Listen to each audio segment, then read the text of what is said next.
दुर्गराज रायगड सगळा दुर्गांचा हा राजा आहे. पहिला स्वातंत्र्य जर आपल्याला कोणी मिळवून दिलं असेल आणि भारताचा पहिला स्वातंत्र्य दिन कुठला असेल तर शिवाजी महाराजांचा राज्याभिषेक सोहळा आहे. छोटीशी परवानगी घ्यायची असेल जावा मंत्रालयात. आम्ही संवर्धन जतन करायचं काय मंत्रालयात जायचं. तुम्ही पुण्यात कॅबिनेट मीटिंग लावता, नागपूरला कॅबिनेट मीटिंग लावता, संभाजीनगरला कॅबिनेट मीटिंग लावता, दुर्गराज रायगडवर का नाही? कितीही प्रतिकूल परिस्थिती येऊन दे, माझ्या शेवटच्या श्वासापर्यंत दुर्गराज रायगड किल्ल्याचं संवर्धन जतनसाठी मी कटिबद्ध आहे. राष्ट्रमाता राजमाता जिजामासाहेब ज्यांचा राज्याभिषेक सोहळा साजरा करण्यासाठी शिवाजी महाराजांना वंदन करण्यासाठी विश्ववंदनीय छत्रपती शिवाजी महाराज, स्वराज्यवीर, स्वातंत्र्यवीर, धर्मवीर छत्रपती संभाजी महाराज, शिवाजी महाराजांचे दुसरे पुत्र ज्यांनी 9 वर्ष तामिळनाडू मधनं मराठ्यांचं साम्राज्य चालवलं ते छत्रपती राजाराम महाराज, ज्यांनी 7 वर्ष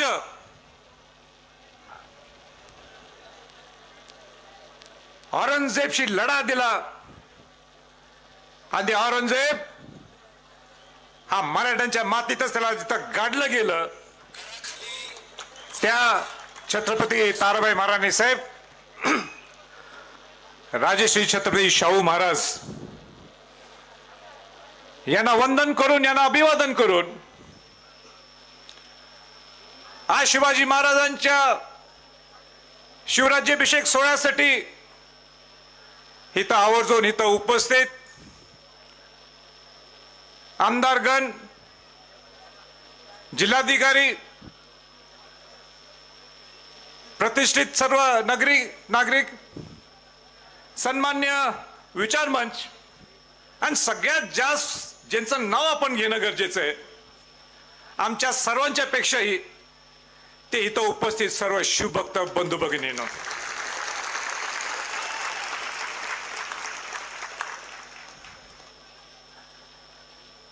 दोन 2007 ला आम्ही शिवराज्याभिषेक सोहळा हा 6 जूनला सुरुवात केला.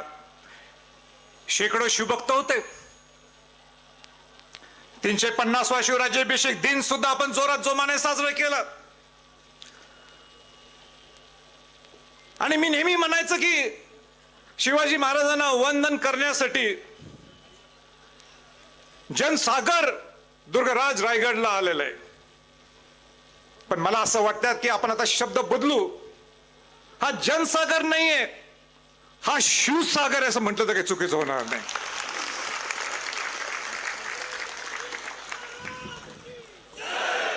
इथं राहण्याची सोय नाही, आम्ही ते करू शकत नाही दुर्गराज रायगडवर. जेवणाची सोय सुद्धा मोजकी आहे. तरी शिवभक्त दुर्गराज रायगडला आपण जाणं क्रमप्राप्त समजतो म्हणून 3-4 तारखेपासून इथं मुक्कामी आहेत. मला आजही पटत नाही, रात्री 11 वाजता इथनं निघताना कुठं कसे शिवभक्त झोपले होते, कसे सकाळी शौचालयाला जात असतील, हा फार मोठा प्रश्नचिन्ह आहे. आणि हीच खरी शिवभक्ती आहे. कोणासाठी एवढं 300 वर्षांनंतर कोण जाईल का असं करायला? या शिवभक्तांची ही ताकद आहे.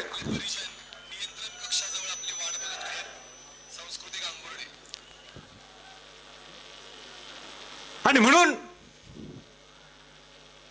जेवढं मी शिवाजी महाराजांना वंदन करण्यासाठी आपण सगळे इथं आलो, मला अजून एक भावुक बोलायचंय. ते म्हणजे शिवाजी महाराजांचा मी विचाराचा रक्ताचा वारस तर आहेच, म्हणून मी या शिवभक्तांना सुद्धा मला आज वंदन करायचंय. अरे हे साध्या पुढाऱ्यांचे हे कुठल्या कार्यक्रमाला सगळे आलेले नाहीयेत. हे खरे शिवभक्त आहेत. शिवाजी महाराजांचा राज्याभिषेक सोहळा महाराष्ट्रातून, देशातून, कानाकोपऱ्यातून आज वंदन करण्यासाठी आलेले. शिवाजी महाराजांचा राज्याभिषेक सोहळा झाला ज्या ठिकाणी शिवाजी महाराज इथं आज आपल्याला या मेघडंबरी पुतळा पाहायला मिळतो, त्याच ठिकाणी शिवाजी महाराज छत्रपती झाले. या राज्याभिषेकचं महत्व आपल्याला समजून घेणं गरजेचं आहे. हा काय नुसता साधा दिवस नाही, अनसाधारण दिवस आहे, अन्यसाधारण दिवस आहे. हो, सगळ्या बादशाहांना तुडून गुलामगिरीतून मुक्त करून शिवाजी महाराज छत्रपती झाले. आपला हा राज्याभिषेक त्यांचा असला तरी खऱ्या अर्थाने त्यांनी स्वराज्य आपल्यासाठी निर्माण केलं, आपल्यासाठी निर्माण केलं. राज्याभिषेक सोहळ्याच्या वेळी एक नवीन पर्व होता म्हणून राज्याभिषेक शक सुरू केला शिवाजी महाराजांनी. सोन्याचे नाणे स्वतःचे आपल्या राज्याचे पाहिजे, होण आपल्या स्वतःचा पाहिजे, नाणे आपल्या स्वतःचे पाहिजे. या राज्याभिषेक सोहळ्यातून हा मेसेज पूर्ण देशाला जगाला होता. हे शिवाजी महाराजांचं आणि आपलं सर्वांचं स्वराज्य सुरुवात झालेलं आहे. या राज्याभिषेक सोहळ्याचं हे महत्व आहे. क्रांतिकारी दिवस आहे हा. आपण विचार सुद्धा करू शकत नाही की शिवाजी महाराजांचा दूरदृष्टिकोन काय होता. दुर्गराज रायगड किल्ल्यावर येत असताना आम्ही आज गाडीतनं बघितलं की काय तो किल्ला दिसतो आणि काय शिवाजी महाराजांनी त्यांनी दूरदृष्टिकोन ठेवून केला असेल, हीच माझी राजधानी होणार म्हणून तो नुसता रायगड किल्ला नाही. मी माझ्या जीवनात रायगड म्हणत मी काय म्हणतो, दुर्गराज रायगड, सगळा दुर्गांचा हा राजा आहे. 1947 ला भारताला स्वातंत्र्य मिळालं. आपल्याला 150 वर्ष या ब्रिटिशांची राजवट आपल्यावर होती. आपण तो स्वातंत्र्य दिन भारताचा आपण आनंदाने साजरा करायला पाहिजे. पण हे सुद्धा विसरून चालणार नाही. आपण बंधू भगिनींनो, शुभक्तांनो, जर पहिलं स्वातंत्र्य आपल्याला कोणी मिळवून दिलं असेल या सगळ्या शायांच्याकडून, जे आपल्यावर अतिक्रमण करून आपल्याकडे आलेले धर्मांध इस्लामशाहीचे लोक आपल्या अंगावर आलेले, त्यांना बाहेर काढून आपलं स्वराज्य निर्माण करणं. आणि म्हणून माझ्या दृष्टिकोनाने, आपल्या सर्वांच्या दृष्टिकोनातून, जर पहिलं स्वातंत्र्य जर आपल्याला कोणी मिळवून दिलं असेल आणि भारताचा पहिला स्वातंत्र्य दिन कुठला असेल तर शिवाजी महाराजांचा राज्याभिषेक सोहळा आहे.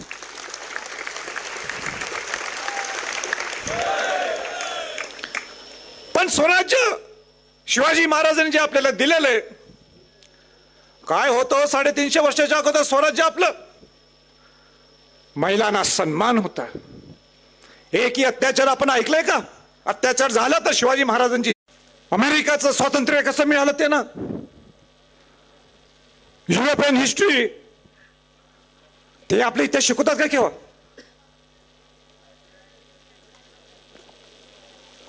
ते आपल्या इतिहास केव्हा शिकवतात? केव्हा शिकवत नाहीत. आणि आपण त्यांचा इतिहास शिकवायचा. इतिहासाची माहिती असणं गरजेचं आहे, पण आपला एवढा सुंदर भव्य स्वराज्य शिवाजी पण आपल्याला एवढा मोठा इतिहास घडवला, ते का आपण शिकवत नाही आपल्या मुलांच्या पर्यंत? मुलांच्यात गोडी गुलाबी गोडी इतिहासाची गोडी का आपण निर्माण करत नाही? आणि म्हणून शिवचरित्र हे नुसतं शाळेपुरतं मर्यादित नाही, तर खऱ्या अर्थाने शिवचरित्र हे कॉलेजमध्ये बाहेर पडेपर्यंत त्या मुलांच्या महाराष्ट्रात नाही किंबहुना देशात शिकवणं गरजेचं आहे. कुठला किल्ला या देशात सांगा ज्या किल्ल्यात पंतप्रधान 3 पंतप्रधान इथे येऊन गेले, 2 राष्ट्रपती येऊन गेले शिवाजी महाराजांना वंदन करण्यासाठी? कुठला किल्ला आहे देशात आणि कुठला महापुरुष आहे की 350 वर्षानंतर सुद्धा एवढ्या भव्यतेने स्वागत केलं जातं? किती लोक आलेले? 6 लाख लोक आहेत. का आलेत? कशासाठी आलेत? केवढी मोठी ताकद आहे 350 वर्ष शिवाजी महाराजांच्या या नावात. शिवाजी महाराज, छत्रपती शिवाजी महाराज या नावात किती मोठी ताकद आहे. पण हे सगळ्यात आता आपल्याला हा पूर्ण शिवाजी महाराजांचं स्वराज्य जर घडवायचं असेल तर आपल्याला शिवचरित्र आपल्याला मुलांच्या पर्यंत पोहोचणं गरजेचं आहे. पत्रकार बंधूंनो, माझं बाकीचं भाषण नाही छापलं तरी चालेल, पण हा मुद्दा फार महत्वाचा आहे. मला आणि खंत आहे या विचारपीठावर ही खंत बोलून दाखवणं सुद्धा मला वाईट वाटते. आणि ती खंत ही आहे की शिवाजी महाराजांचं नाव राजकारणात तर आपण वापरतोच, कसं पाहिजे तसं वापरतो, पण त्याचं बीज आता ग्रामीण भागात सुद्धा सुरू झालेलं आहे. ते बीज हे ग्रामीण भागात सुद्धा सुरू झालेलं आहे. हे वाईट आहे. आणि काय वाईट आहे, मला मुद्दाम आपल्याला सांगायचं की मला या वर्षभरात अनेक फोन येतात. शिवाजी महाराज तिथं गावात आपापल्या सोयीचं राजकारण असतं. एक गट असतो, दुसरा गट असतो. या गटाचं एक वेगळं राजकारण असते, त्या गटाचं एक वेगळं राजकारण असते, आणि ते सगळं मिक्स करायचं आणि शिवाजी महाराजांचा पुतळा जिथं सेन्सिटिव्ह जागा आहे, जे संवेदनशील जागा आहे, त्या ठिकाणी जाऊन बसवायचं. आपण तर शिवाजी महाराजांचे म्हणजे शिवाजी महाराज कुठे एका जातीचे नाहीत. शिवाजी महाराज हे 18 पगड 12 बलुतेदारांच्या जातीचे आहेत. सर्व शिवाजी महाराजांचे सर्वजण आहेत हे. आणि मग कोणती एक दगड मारते, दुसरीकडं आणि कोणाची दगड, त्यांनी आपला कुठं ते महापुरुष आणायचा. अरे सगळे बाबासाहेब आंबेडकर असतील, महात्मा फुले असतील, हे सगळे लोकांचे दैवत हे शिवाजी महाराज आहेत. आणि मग आपल्या समाजात आपण नुसतं भांडत बसतो. मला वाईट वाटते. तुम्ही आवाज उठवणं गरजेचं आहे. तुम्ही सर्वांनी शिवभक्तीने आवाज उठवणं गरजेचं आहे. हे काही शिवचरित्र नाही, हे काही शिवाजी महाराजांचे संस्कार नाहीत, हे शिवाजी महाराजांचे विचार नाहीत. राजकारण काय, राजकारण आपण राजकारण करू, पण कशाला शिवाजी महाराजांच्यात ओढायचं आपल्याला? का ओढायचं आपण? या ना रायगडला. शिवाजी महाराज हे सर्व विश्ववंदनीय आहेत. पटते की नाही पटते सांगा मला. मला आज बोलायची इच्छा नव्हती हा विषय. इथं येऊन काय बोलायचं असते, सकारात्मक बोलायचं असते. इथं येऊन नुसतं जल्लोष करायचा असतो. पण जल्लोष करत असताना आपण हे सगळे मुद्दे विसरून जायचं का? मला फोन येतो, आमच्या जवळच्या लोकांचा मला फोन आला, वाईट वाटते मला. मी कसं सांगू या दुसऱ्या मुलांना अटक करा? सांगू शकतो का मी सांगू शकतो का? मग मी त्यांचा वारसा कसा चालवायचा? असो, तुम्ही शिकलाय असं मला वाटते. इथनं खाली जाताना हा विचार घेऊन तुम्ही जाल नक्की, असं माझा पूर्ण विश्वास आहे. माझं नशीब एवढं दांडगं आहे हो. शिवाजी महाराजांच्या घरात तर माझा जन्म झालाच. मग ज्या शिवाजी महाराजांनी गडकोट उभा केले, ज्या शिवाजी महाराजांनी सर्व गडकोट उभा केले, स्वतः किल्ले उभा केले, स्वतः अनेक किल्ल्यांचा जीर्णोद्धार सुद्धा केला, त्या शिवाजी महाराजांचे पुत्र छत्रपती राजाराम महाराजांनी पहिलं शिवाजी महाराजांचं मंदिर उभा केलं सिंधुदुर्ग किल्ल्यात. जो शिवाजी महाराजांनी स्वतः बांधलेला सिंधुदुर्ग किल्ला आहे, त्याचं सभा मंडप हे राजश्री छत्रपती शाहू महाराजांनी उभा केला. शिवनेरी किल्ल्यात आपण गेला तर ज्या ठिकाणी शिवाजी महाराजांचा जन्म झाला, त्या शिवाजी महाराजांचं मंदिरचं जीर्णोद्धार आणि पुनर्बांधणी हे राजश्री शाहू महाराजांचे पुत्र राजाराम महाराजांनी पूर्ण केलं. आणि मला आनंद आहे की या दुर्गराज रायगड किल्ल्यावर सुद्धा राजश्री छत्रपती शाहू महाराजांनी त्यावेळी 11,000 रुपये जाहीर केले होते. इंदोरचे होळकर महाराजांनी 5,000 रुपये समाधीसाठी खर्च केला. होळकर महाराजांनी. आणि त्यांचाच वारसा चालवत माझ्याकडे रायगड प्राधिकरण आलं. मला सुद्धा संधी मिळाली की आपल्या ह्या किल्ल्याचं संवर्धन जतन करूया. दुर्गराज रायगडचं 2007 ला शिवराज्याभिषेक सोहळा सुरू केला. 2013 काय 2014 मुख्यमंत्री देवेंद्र फडणवीसांनी इथं मी बोलवलं होतं का माझा सुद्धा एक गनिमी विकावा होता. गनिमी विकावा हा होता की आपल्याला दुर्गराज रायगडचं याच्या पुढे आपल्याला संवर्धन जतन करायचं असेल तर मुख्यमंत्री लागतो. आणि मुख्यमंत्री देवेंद्र फडणवीसांनी सांगितलं आणि त्याच्यानं जाहीर करायला लावलं 606 कोटी किल्ला आणि परिसर आणि मूलभूत सुविधासाठी त्यांनी जाहीर केलं आणि आज काम सुरू झालेलं आहे. मी यासाठी मुख्यमंत्री देवेंद्र फडणवीसांना मनापासून आभार सुद्धा करतो. पण हे सगळं होत असताना सगळ्यांना वाटतंय प्राधिकरण मध्ये पैसे म्हणजे असेच पडलेले आहेत. हे पैसे आमच्या हातात येत नाहीत. जिल्हाधिकारी साहेब इथं आहेत, मेंबर सेक्रेटरी आहेत रायगड प्राधिकरणचे. ज्या ज्या पैसे येतात त्या त्या डिपार्टमेंटला द्यावं लागतात. पुरातत्व खात्याला पुरातत्व खात्याचे पैसे, पाईप पाणी आणायचं, जलसंधारणाला पैसे, अंडरग्राऊंड लाइटिंग इथं केलेली आहे पूर्ण. आज पूर्ण तुम्ही जर पाहिले सगळं अंडरग्राऊंड लाइटिंग आहे, ते MSCB ने काम केलेलं आहे. असे अनेक वेगळ्या डिपार्टमेंटचे काम आहेत. तुम्ही जो हायवे बघता ते NHAIच्या माध्यमातून झालेलं आहे, पण रायगड प्राधिकरणचं सुपरविजन आहे. हे सगळं होत असताना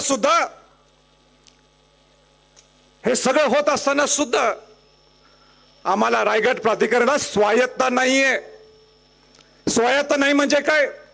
आमच्याकडे एक पाण्याचा GR आहे. आमदार साहेब, एक पाण्याचा GR आहे. या गोष्टी करू शकतात तुम्ही. आणि हे सगळं करत असताना सुद्धा छोटीशी परवानगी घ्यायची असेल, जावा मंत्रालयात. आम्ही संवर्धन जतन करायचं काय मंत्रालयात जायचं? आमचं कोण ऐकणार? आमच्या या सगळ्या व्यथा आहे कोण ऐकणार? म्हणून मला एक शिवाजी महाराजांचं एक लाईन आठवली. शिवाजी महाराजांनी लिहिलेली लाईन आहे आपल्या पत्रात. काय म्हणता बघा शिवाजी महाराज, आम्ही वडील तुमच्या मस्तकी असताना कसली चिंता करता,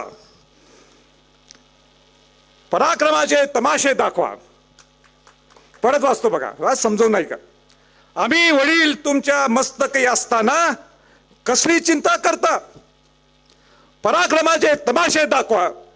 आणि म्हणून संभाजी छत्रपती ह्या राज सदरवरनं शपथ देतो तुम्हाला, कितीही प्रतिकूल परिस्थिती येऊन दे, माझ्या शेवटच्या श्वासापर्यंत दुर्गराज रायगड किल्ल्याचं संवर्धन जतनसाठी मी कटिबद्ध आहे.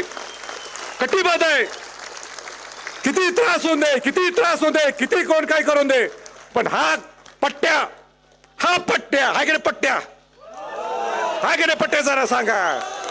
उगाच राज्याभिषेक सोहळा सुरू झाला नाही, एवढेच उगाच लागून लोक आता येत नाहीत. आणि उगाच काय रायगड प्राधिकरण स्थापन झाले नाही, ते संभाजी छत्रपती प्रेशर केला म्हणून रायगड प्राधिकरणाची स्थापना झाली होती त्यावेळी.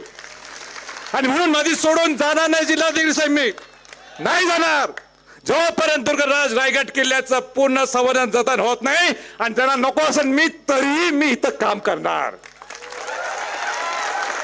माझ्या बरोबर शिवभक्त आहेत ना? हाय की नाही?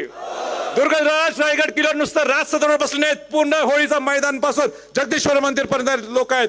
टीव्हीवर कोट्यावधी लोक बघायला आहेत. शिवभक्त संभाजी छत्रपतींच्या बरोबर आहेत का नाहीत? मग पुढं बघाच, मग बघा दुर्गराज रायगड काय कसं करतो.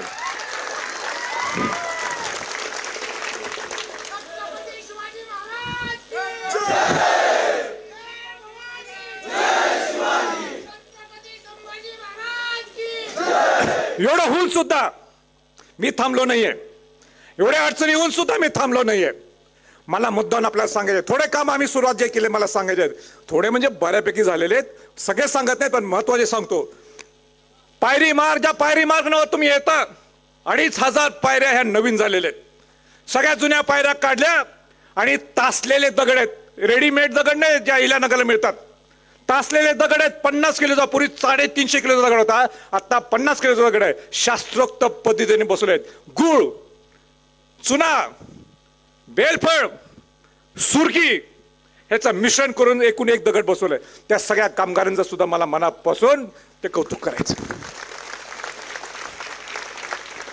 नाणे दरवाजाची तुम्ही ज्या तुम्ही दरवाज्यातनं वर आला, महादरवाजा होता नाणे दरवाजा, तो ओरिजिनली शिवाजी महाराजांचं रूट आहे. दुर्गराज रायगड येत असताना शिवाजी महाराज हे नाणे दरवाज्यातनं यायचे. त्या नाणे दरवाजाचं पुनर्बांधकाम, आपल्याला पुनर्बांधकाम करायची परवानगी नाही, आपल्याकडे एव्हिडन्स होते, पुरावे होते. म्हणून तुम्ही परत एकदा रायगड आला की जाऊन ते काम पाहावं ही माझी आपल्याला सर्वांना विनंती आहे. खुबलडा बुरुज, आज तुम्ही ज्यावेळी खाली उतरणार तुम्हाला सगळ्यात शेवटचा बुरुज हा खुबलडा बुरुज दिसणार. ते काम बघा कसं झालेलं आहे. हिरकणी बुरुज पुढच्या रायगड पाहायला येणार, त्या जिथनं हिरकणी उतरली असं जे म्हटलं जातं तिथं हिरकणी बुरुज तुम्ही बघा. काय शिवाजी महाराजांनी त्यावेळी हिरकणी बुरुज कसा उभा केला असेल त्याचा सुद्धा अभ्यास करा.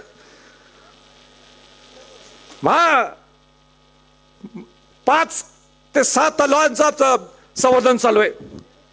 त्याला अनेक वर्ष लागतील. इथं हत्ती तलाव आहे, फुटका तलाव एक आहे. माहित आहे तुम्हाला फुटका तलाव? माहित नाही तुम्हाला? मला माहित आहे. फुटका तलाव 1, फुटका तलाव 2, फुटका तलाव 3. पुढच्या वर्षी वंदन करत येत असताना हे सुद्धा बघायला यायला पाहिजे काय काम चालू आहे. इन्स्पेक्शन करायला नको का तुम्ही? करायला पाहिजे.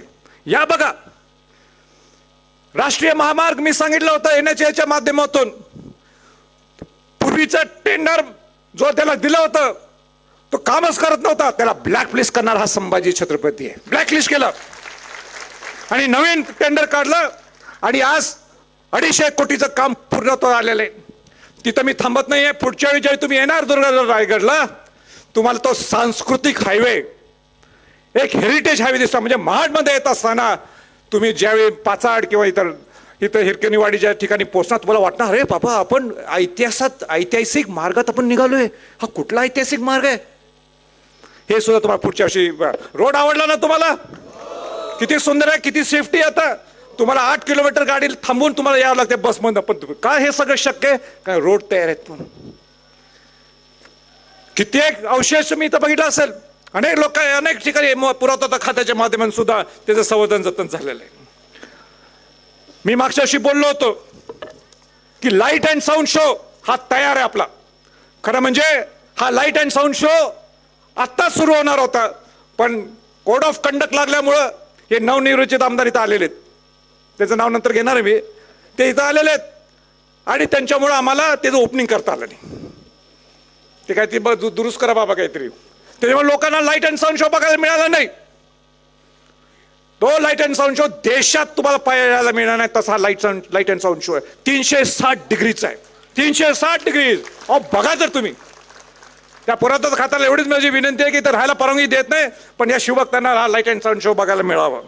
दारुगोरा कोठार जे पहिल्यांदा रायगडवर अतिक्रमण किंवा अटॅक झाला असं म्हणतात, त्या दारुगोरा त्याच्यावर बॉम्ब पडला तिकडच्या तोफेवर, तिकडच्या गड आपल्या त्या पलीकडच्या डोंगरावरनं, हा पोटल्या डोंगरावरनं जो झाला, ते दारुगोळचं आपल्याला संवर्धन जातं. ते बघा जाऊन. तिथली फरशी सापडली आहे. 350 वर्षाच्या अगोदर फरशी कशी लावली होती शिवाजी महाराजांच्या वेळी, ते पाहायला तुम्हाला मिळेल. राज सदरचं संवर्धन आता सगळे हार आहेत म्हणून तुम्हाला पाहायला मिळत नाहीत किंवा सजावट झाली म्हणून तुम्हाला मिळत नाही. या राज सजावटचं संवर्धन 75 वर्षात पहिल्यांदा रायगड प्राधिकरणच्या माध्यमातून, पुरातत्व खात्याच्या माध्यमातून सुरू झालेलं. हे नगारखाना जिथं आपण बसलो, हे राज सदर जिथं आपण बसलोय, माझं स्वप्न आहे आणि माझं नाही, सर्व शिवभक्तांचं स्वप्न आहे. आपण हे राज सदर का पुनर्बांधणी करू शकत नाही? का शिवाजी महाराजांचं भव्य जसं राज सदर तसं करत नाही?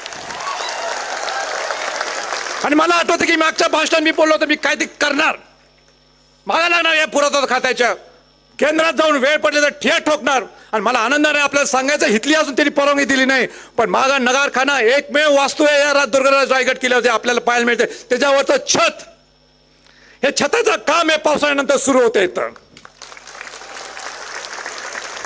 हळूहळू घुसायचं असते. सगळंच दे मागितलं की मग ते काहीतरी थोडं देतात. लोक धंदा करताना म्हणतात अरे 500 रुपये रेट आहे, मग तो देणारा 200-300 रुपये देतो. आपण काय मागतो? आम्हाला सगळंच पाहिजे आहे. मग सुरुवात करायची. आम्हाला संभाजीराजा धंदा काय करता येत नाही. संभाजीराजा काय करू शकतो? शिवाजी महाराजांसाठी चांगलं काय घडवायचं आहे राज सदरवर, दुर्गराज किल्ल्यावर, ते मी करतो. खरंच माझा बिझनेस नाही, जे काय आहे शिवाजी महाराज.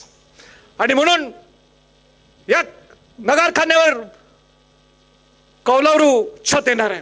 ते झालं की इकडे सरकायचं. आपण तुमची ताकद पाहिजे. हाय काय ताकद? हाय काय ताकद? असं नाही चालणार, जोरात पाहिजे. हाय काय ताकद?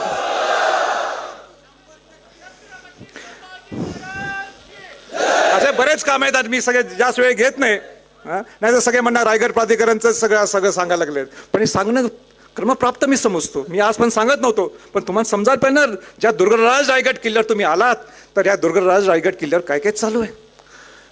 आपले 11 किल्ले हे युनेस्कोचं ब्रँडिंग झालेलं आहे जागतिक वारसा स्थळामध्ये. आपला एकही किल्ला हा जागतिक वारसा स्थळामध्ये नोंद नव्हता. राजस्थानचा एक उदयपूर घराणं सोडलं तर कुठल्याही किल्ल्यांचं, कुठल्याही राजांचा इतिहास नाही तिथं. सगळ्यांनी हात मिळवले केले आहे मोगलांची. महाराणा प्रतापांचं घराणं सोडून त्यांचे 7 किल्ले राजकीय वारसा स्थळामध्ये, युनेस्कोचं ब्रँडिंग, वर्ल्ड हेरिटेज साईट. आपला एकही किल्ला नाही. मी मागं लागलो 2016 पासून पाठपुरावा केला.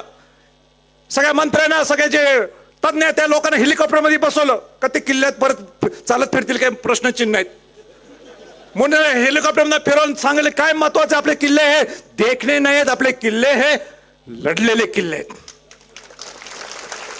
या किल्ल्यामध्ये शौर्यत्व आहे, या किल्ल्यामध्ये संस्कार आहेत, या किल्ल्यामध्ये नीतिमत्ता आहे.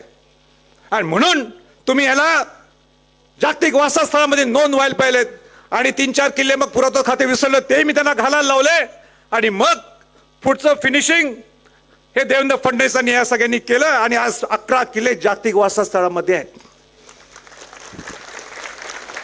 पण मला एवढं सुद्धा सांगायचंय, सगळ्या शिवभक्तांना आणि शासनाला सांगायचंय, शासनाला सूचित करायचंय, तुम्ही खुश राहू नका. नुसतं 11 किल्ले म्हणजे आपल्या युनेस्को ब्रँडिंग मध्ये झालं तर आपण खुश. जागतिक वारसास्थळामध्ये आपले किल्ले गेले, फंड आला, अजिबात 1 रुपये फंड ते देत नाहीत.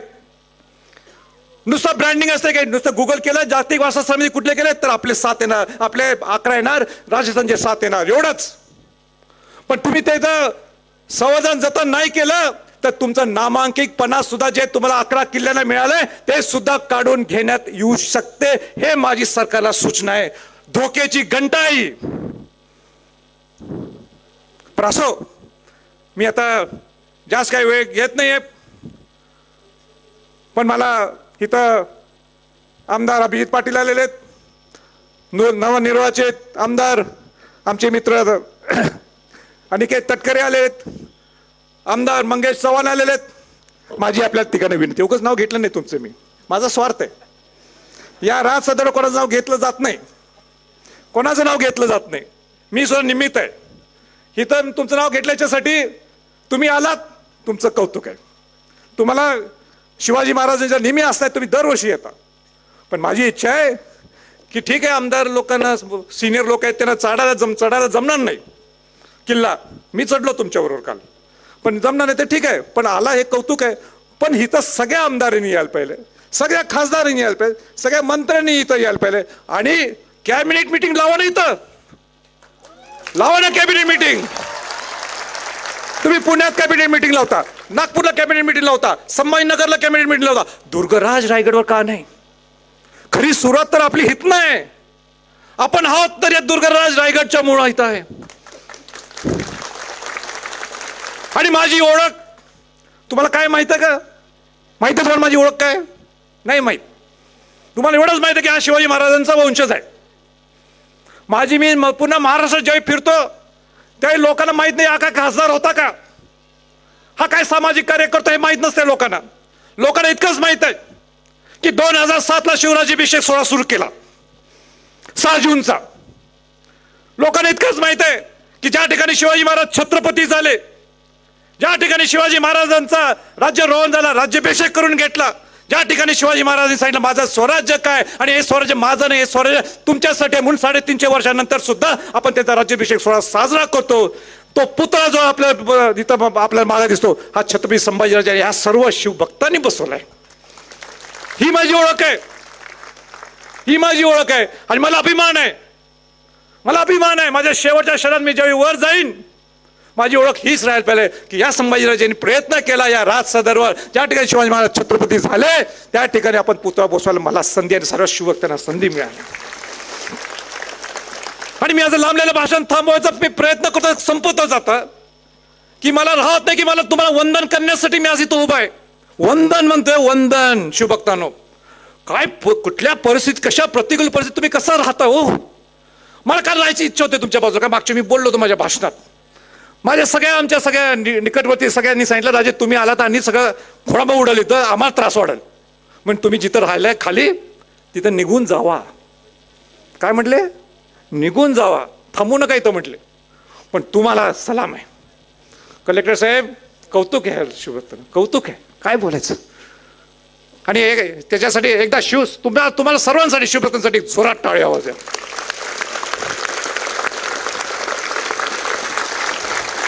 मी राज्याभिषेक समितीचं मनापासून कौतुक करतो. त्यांचं कौतुक कोण करणार? मीच करायला पाहिजे. माझ्या पत्नी असल्या तरी त्या स्वतः शिवभक्त आहेत माझ्यापेक्षाही जास्त. त्या सैंदराजांचं सुद्धा मी कौतुक करतो. राज्याभिषेक समितीचे अध्यक्ष त्यांचे सर्व सहकार्यांचं मी, माजी अध्यक्ष त्यांच्या सर्व सहकार्यांचं मी मनापासून कौतुक करतो. अहो महिनाभर नुसतं राबतात, सकाळी 8 वाजल्यापासून रात्री 12 वाजेपर्यंत काम करतात कोल्हापूरमध्ये. पूर्ण महाराष्ट्रात असं काही काम करायला, नुसतं कोल्हापूर राहिलं नाही आता. त्या जिल्हा प्रशासनाचं मला कौतुक करायचं आहे. जिल्हाधिकारी असतील, जिल्हा पोलीस प्रमुख असतील, RDC असेल, त्यांची पूर्ण टीम असेल, ह्या कोऑर्डिनेशनच्या मुळं हे काय हा राज्याभिषेक सोहळा काही यशस्वी होऊ शकत नाही. तुम्ही ते केलं याबद्दल सुद्धा तुमचं मी मनापासून आपलं अभिनंदन करतो, तुमचं कौतुक करतो. आभार तर आम्ही मानू शकत नाही दोघांचं. आणि म्हणून परत एकदा शिवभक्त आपण इथं आलात, माझी एवढीच विनंती राहणार आहे, आपण शिस्तबद्ध पद्धतीने वर आला, शिस्तबद्ध पद्धतीने खाली जावा. कुठं कचरा दिसला, जसं आपण काय म्हटलंय, माझा गड माझी जबाबदारी. कुठं प्लास्टिक दिसलं ते प्लास्टिक उचला, कारण का शेवटी हे आपल्याला काढावं लागते प्लास्टिक.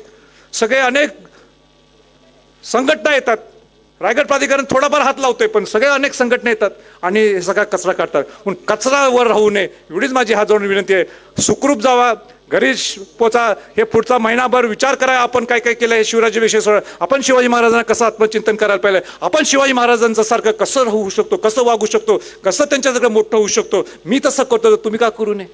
आणि म्हणून परत एकदा सगळ्यांना शुभेच्छा, राज्याभिषेक दिनाच्या शुभेच्छा देतो, थांबतो. जय हिंद, जय महाराष्ट्र, जय शिवराय.